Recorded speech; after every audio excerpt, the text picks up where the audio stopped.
কিছু রোগ এমনও আছে যেগুলোর মাধ্যমে আল্লাহ তার বান্দাকে আরও কাছে টেনে নেন। বলতো সেই রোগগুলো কি?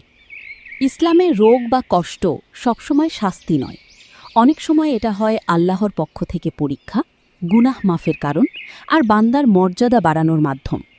যেমন ১. জ্বর, ২. চোখের রোগ বা অন্ধত্ব, ৩. দীর্ঘমেয়াদী ব্যথা বা কষ্ট, ৪. ক্যান্সার বা প্রাণঘাতী রোগ, ৫. মানসিক কষ্ট বা অসুস্থতা। রাসূল সাল্লাল্লাহু আলাইহি ওয়াসাল্লাম বলেছেন, মুমিনের শরীরে কাঁটা ফুটলেও এর মাধ্যমে তার গুনাহ মাফ করা হয়। তাই কষ্টে ভেঙে না পড়ে ধৈর্য ধরুন, দোয়া করুন আর আল্লাহর উপর ভরসা রাখুন। হয়তো এই কষ্টই আপনার জন্য জান্নাতের পথ সহজ করে দিচ্ছে। আজকের পর থেকে কষ্টকে শুধু শাস্তি ভাববেন না। হয়তো আল্লাহ আপনাকে ভুলে যাননি, বরং আরও বেশি ভালোবাসছেন। চ্যানেলটি ফলো ও সাবস্ক্রাইব করতে ভুলবেন না। আল্লাহ হাফিজ।